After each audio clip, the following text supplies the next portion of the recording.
So the story that I want to recount with you today is the story of an end of an age. Now, an age is when in a time period of years where one type of activity ends, where there's maybe one type of people or one type of location, and it goes through a complete change. We talk about the age of colonial America, the age of the airplane, the age of the kings and the empires of the 18th, 19th centuries. In this same sense, Jeremiah lived at the end of an age. It was the age of the existence and prominence of the offspring of Jacob, or his name being changed to Israel. That existence of Israel's sons, Jacob's sons, they lived as a kingdom for approximately 400 years. They were in existence, and that was long enough, certainly, to be considered an age. And it makes us think, are we living at the end of an age? Well, most likely we are. And we would ask ourselves, might there be a lesson or two from Jeremiah's experiences and what we're going through or about to go through?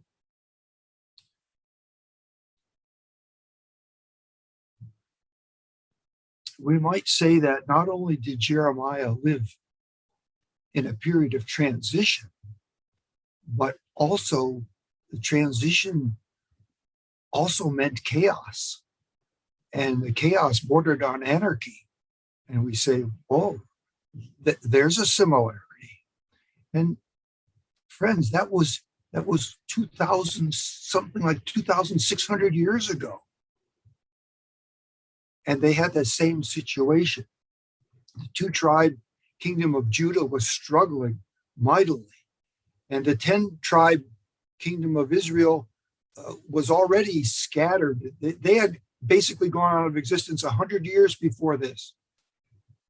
And Jeremiah lived through this. He was there when the walls of Jerusalem were torn down. He was on site when the temple was burned. He was there. And this, of course, took place about 600 years before Jesus was born. Jeremiah lived to about the age of 75, and the last 50 years of his life were particularly watching the demise of the Jewish polity and that whole society. And Jeremiah lived through the last 5 kings of Judah. Now, I've always had a problem remembering the names of those kings. You know, there's Jehoiachin, Jehoiakim, there's Jehoiahaz, and I can't keep them straight. And when I read the accounts, I see that it's a barrier. I get stumbled over the names, and I can't get to what's the lesson. So I had the idea to temporarily borrow the system of the British monarchy. And I think they have a pretty good system. This is a little bit of a simplification, but like they had a King George. And it was then they had King George the First, then they had King George the Second, and King George the Third. So they only had one name to remember. That was George. And if they could count, they could keep track of what was going on. So I said to myself, for me to get anything out of this, I'm going to number these 5 kings. Yeah, just give them a number. So king number 5, I did it backwards. So there's 5, then goes to 4, and finally down to number 1 is the last king. So I'm going to tell the story that way. Now, all of these 5 kings were related. And it goes like this. Number 5 was the father. And numbers 4, 3, and 1 were all his sons. 4, 3, and 1. Number 2, he was the son of number 3. So there was a father, there were 3 sons, and then there was a grandson, so to speak. King number 5 was Josiah. Good King Josiah. You remember that there were only 2 or 3 good kings in the entire history of Judah. And Israel. Imagine only 2 or 3 good kings in a 400-year period. It's amazing. Josiah, number 5 from the end, was one of the good kings. Josiah was the grandson of Hezekiah, who was also one of the good kings. But in between, Josiah's father was an evil, evil man, Manasseh. He was immoral. He was an idolater. He lived a life worse than all the heathen kings surrounding Israel and Judah. It's amazing that Josiah grew up and was different than his father. Now, Josiah and Jeremiah were probably very close to being the same age. If they'd gone to school together, they would have probably been in the same class. And the scriptures say that Jeremiah was called to be a prophet when he was a young man. And the account says that this happened in the 13th year of the reign of Josiah, number 5. When Jeremiah became a prophet, Josiah was 21 years old. Second Chronicles chapter 34 says that Josiah was 8 years old when he became king. 8 years old. Now, I can remember a few of the things I did when I was 8 years old, and I wonder if it's really such a good idea to have an 8-year-old king. I do suspect that his relatives and probably his mother had a lot to do with the decision making, but it seems remarkable, even for the time, especially for the time in which he lived, that as he grew up, it says in verse 2 of that same chapter that he did that which was right in the sight of the Lord. Good King Josiah. He reigned for 31 years, and he instituted many reforms. He tried hard to get the people of Judah back on track. Was this a difficult task? No, it was an impossible task. The Jews were stiff-necked. They were so enamored with idolatry and the heathen lack of morals. They just loved that stuff. Josiah tried. Jeremiah tried. The two of them worked together. But it was virtually to no avail. Josiah makes a big mistake when he is 39 years old. How big a mistake? It cost him his life. He engages in a needless war. He picks a fight with the king of Egypt, and he is killed in the battle against the king of Egypt. He's replaced on the throne by his son, Jehoahaz, better known as number 4. 2 Chronicles 36, 1 through 4. And the people of the land took number 4, the son of Josiah, number 5, and made him king. Jehoahaz was not the oldest son of Josiah, and there's no explanation given as to why he was picked ahead of his older brother. He was 23 years old when he was made king, and he reigned in Jerusalem for a whole 3 months. The king of Egypt came back. This is the king who killed his father and dethroned him. He didn't want number 4 there. And he replaced him with one of his brothers, which we are calling number 3. And Chronicles 36, verse 4 says that number 3 is another son of Josiah. He is 25 years old, and he had his name changed to Jehoiakim. So this number 3 has a little longer period of reign. He reigns for 11 years. He is an evil man. These were hard times for Jeremiah. It's not like when Josiah was king. When Jeremiah and Josiah could work together, they had a team. But here was an evil man in charge of the nation. The nation goes further down the tubes under this king, and every form of idolatry and immorality just became common practice once again. The temple was desecrated. The more Jeremiah delivers Jehovah's message, the more violent the opposition becomes. And finally, Jeremiah, it's almost as if the way the account reads, you can feel the frustration of not Jeremiah, of Jehovah. And he prophesies, then he has Jeremiah prophesy what's going to happen. And what's going to happen is that a foreign country, a country from the north, that means it's not Egypt, who had been coming by before. This country will come from the north and will punish Jerusalem for their iniquity.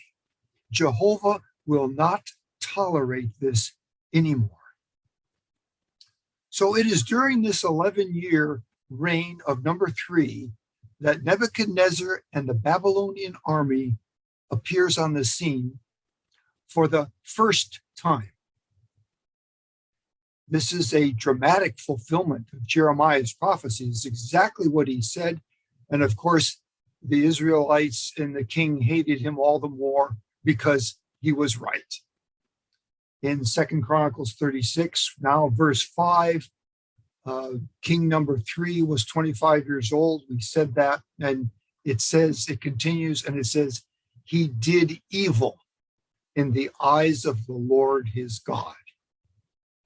Nebuchadnezzar attacked him, the account goes on, and bound him with bronze shackles and took him to Babylon. So this was the first of 2 major invasions by Nebuchadnezzar and the army of Babylon. Number 3 is replaced by his son, Josiah's grandson. We're going to call him number 2. Number 3 taken prisoner to Babylon, and number 2 is put in his place. He was 18 years old when he became king, and he reigned in Jerusalem 3 months and 10 days. Well, at least it wasn't the shortest reign in history, right? You remember who that was. That was number 4, his uncle. Number 2 reigned 10 days longer than uncle number 4. Verse 9 continues regarding number 2, and it sounds a bit repetitious. You're going to agree. He did evil in the eyes of the Lord. These men weren't just sloppy or incomplete or incompetent, or they forgot to go to the temple. That wasn't it. These men were evil. This is the 18-year-old king. You wonder how he could have done so much evil in 3 months and 10 days. Verse 10, in the spring, King Nebuchadnezzar sent for him. That means, I think, that he sent just part of his army and brought him to Babylon. So number 2 is removed. And the soldiers take some captives to Babylon. And it says, verse 15, and he carried away Jehoiachin to Babylon, and the king's mother, and the king's wives, and his officers, and the mighty of the land. So we can imagine who that included. That probably included Daniel, the three Hebrews, and anyone and everyone who I would say had any brains or competence or a position of authority.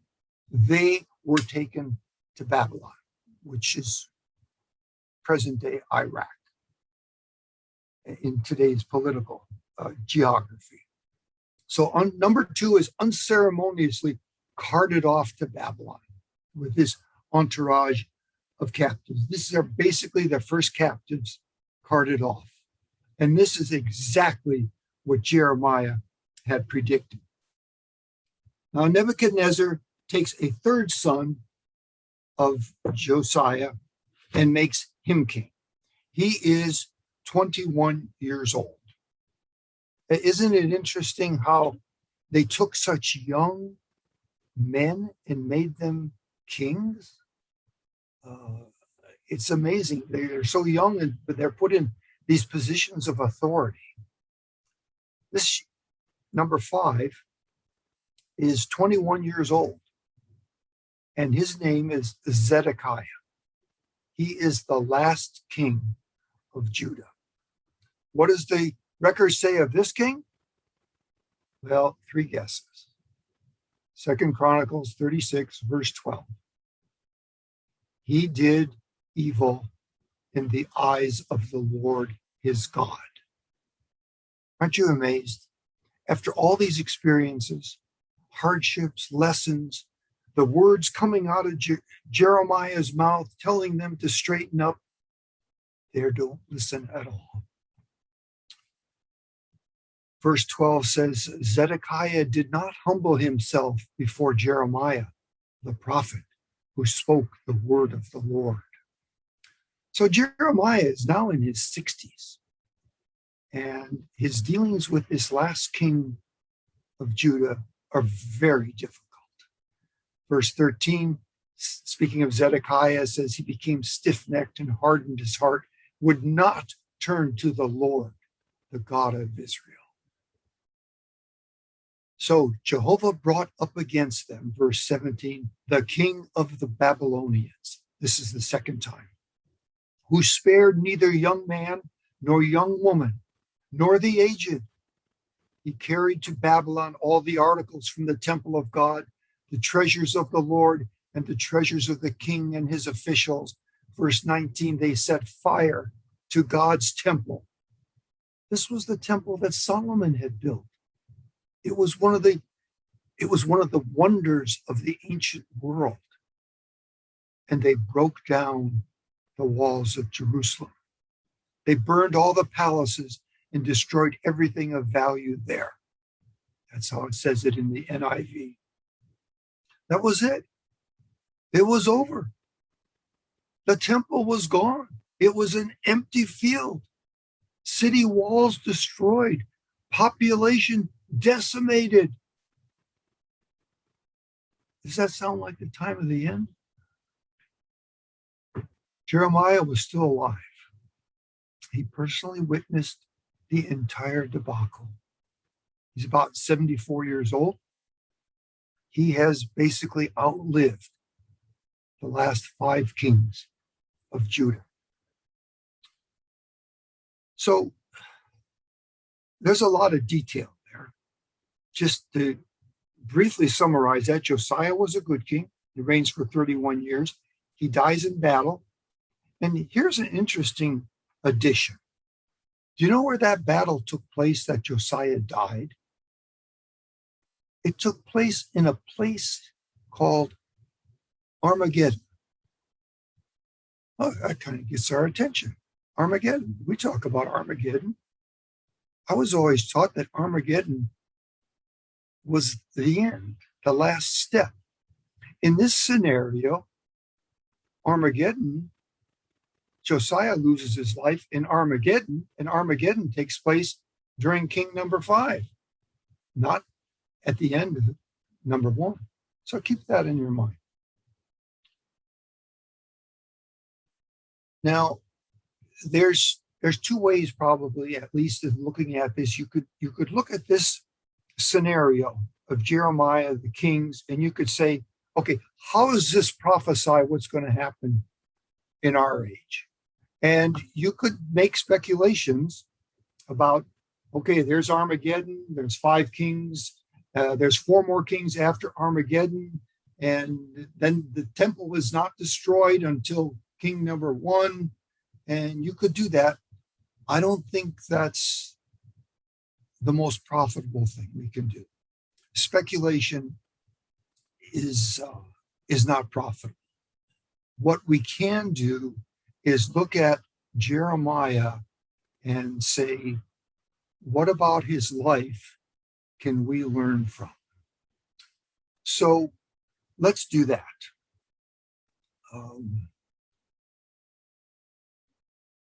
How does this man, and right away we're relating to ourselves, right?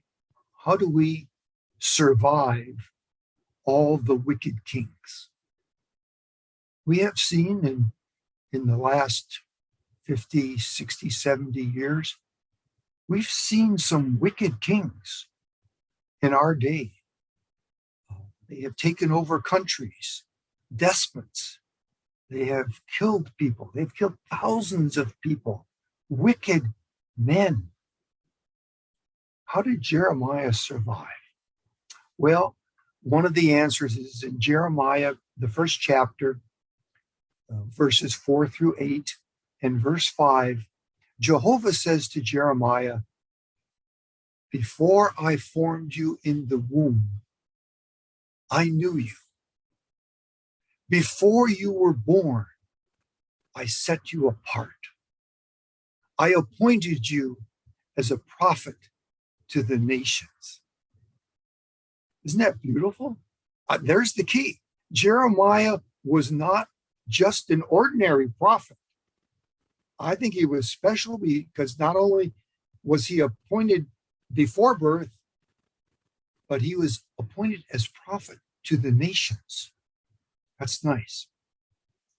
And so it's beyond Judah and Israel. It's to the nations. And I looked for that expression, prophet to the nations. I searched through the concordances. I could not find that used on any other Old Testament prophet except Jeremiah.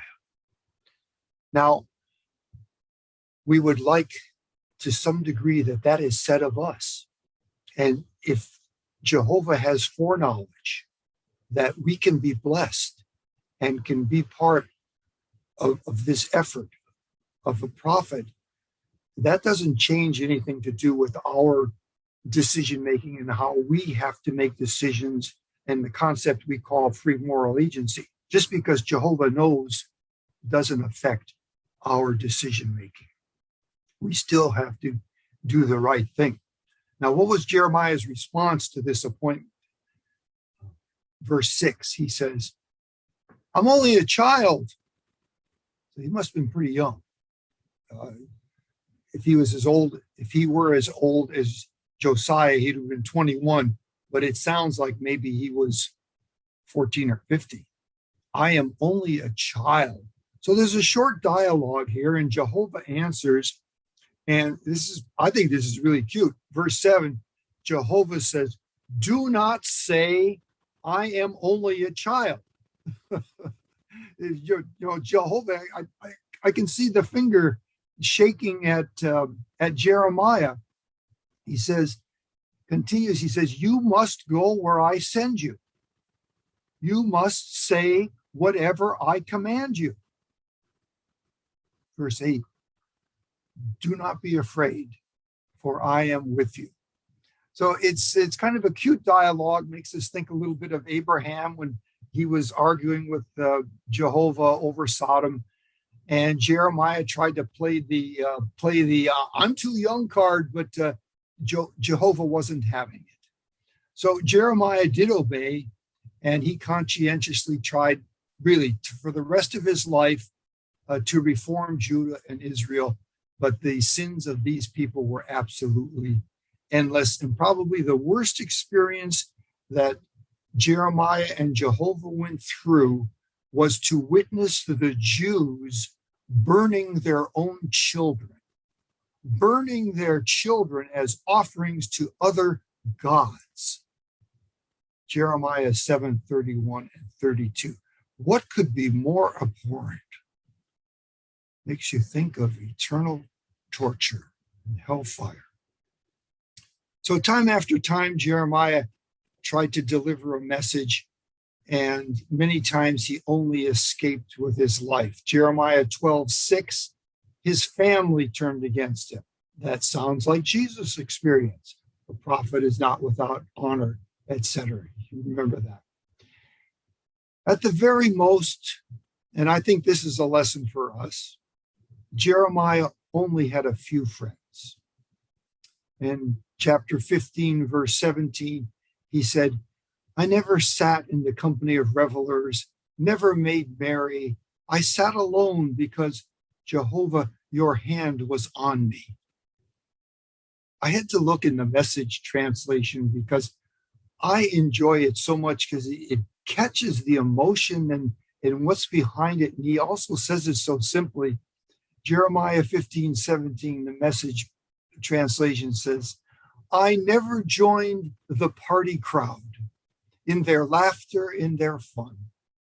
Led by you, Jehovah, I went off by myself. Well, I think that's our story. It doesn't sound like there are a lot of happy times in Jeremiah's lifetime. There was maybe one man who might be considered his friend, and that was Baruch.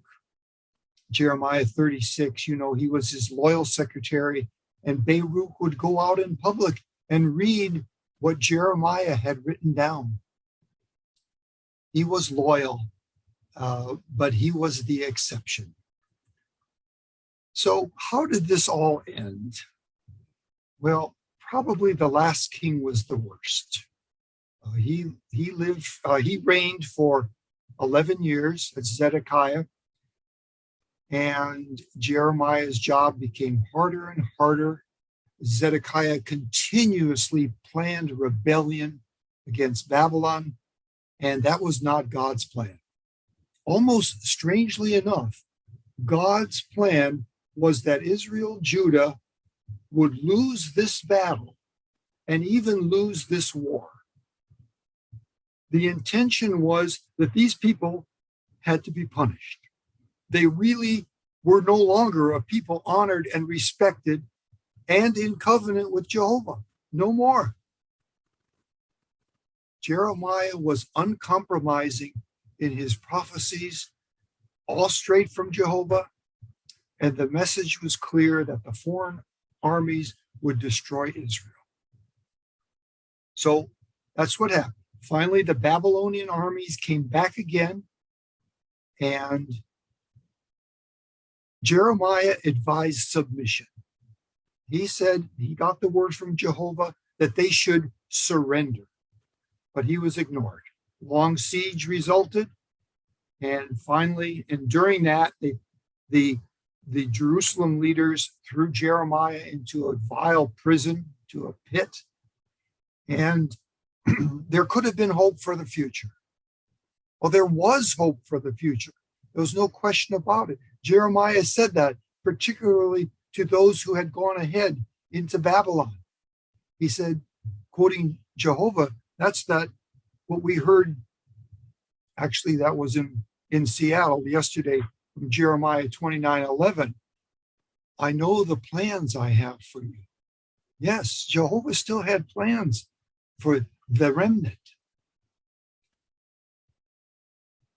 The Babylonians, when they took over, they treated Jeremiah well.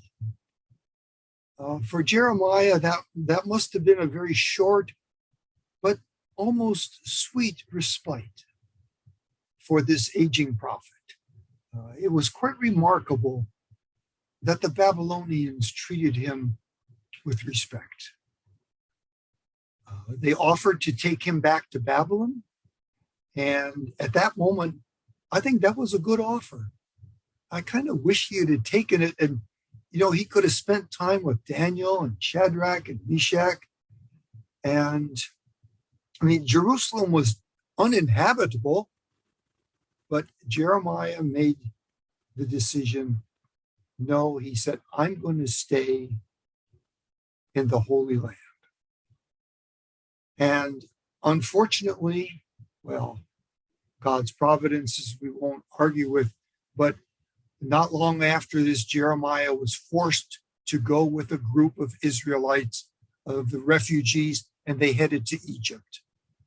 And his ending is not well documented, but it seems likely that he died in Egypt. So let's summarize now some closing points. Jeremiah was unique. He was called for a purpose. He was that kind of person. Jehovah said, I have set you apart. I have sanctified you for holy service. Now, that's what we want to be said of us. I have set you apart. I have sanctified you for holy service. That's a mindset that we need to keep. I have been sanctified. You have been sanctified for holy service. Don't lose that. Secondly, we see Jeremiah had great humility from the beginning. He never lost his perspective in all those experiences of some 50 years. Jeremiah was very active. He was a prolific writer. The Old Testament book called Jeremiah is a long book. And many scholars think that he also wrote 1st and 2nd Kings. And after the fall of Jerusalem, we believe he wrote Lamentations. That's a total of almost 1/6 of the Old Testament. That's a lot. Number 4, for a number of reasons, Jeremiah was not very popular. We can expect the same thing. Our values should be Jehovah's values. That won't be very popular. The Israelites in Jeremiah's day, they didn't like that at all. And it's remarkable that he was better treated by the Babylonians than by the chosen people. Jeremiah did not worry about being popular. As part of that lack of popularity, toward the end of his life, he was banned from entering the temple. And you know that hurt, because even though he knew that it had been desecrated, he still respected that building as Solomon's temple. And he remembered the story of how Jehovah's presence took over that temple on the dedication. So we can expect the same treatment. We can be banned from the temple. We can be thrown out of the synagogues. It didn't stop Jeremiah from speaking what Jehovah told him to say. So don't be afraid of being banned from the temple or removed from the synagogue. We have to speak the truth first and only.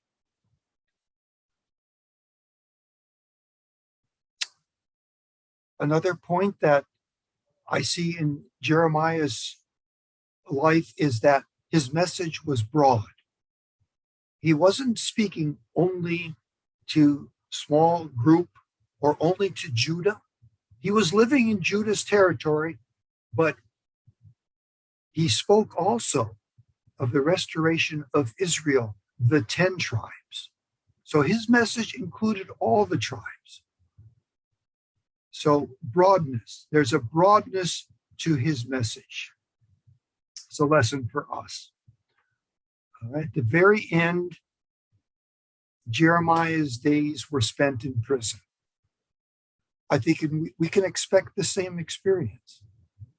There's different kinds of prisons. There's a prison of health. There's a prison of a lack of skill, diminishing skills, and health prisons. There's political prisons. There's unpopular prisons. So don't be surprised if your last days you spend in some kind of prison. You can think of Jeremiah. Jeremiah, another point is that he frequently got depressed, and the events that surrounded his life were hugely depressing. He felt bad the way the nation behaved. And we can experience that also. And lastly, when he was offered a rather comfortable retirement, he refused, and he chose to stay in the Holy Land. Now, I think that's parabolic. That's nice. So when you're offered some easier path,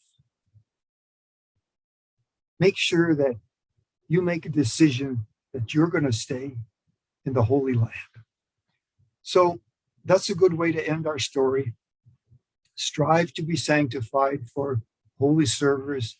Be humble, be active, and make your last decision to stay in the Holy Land.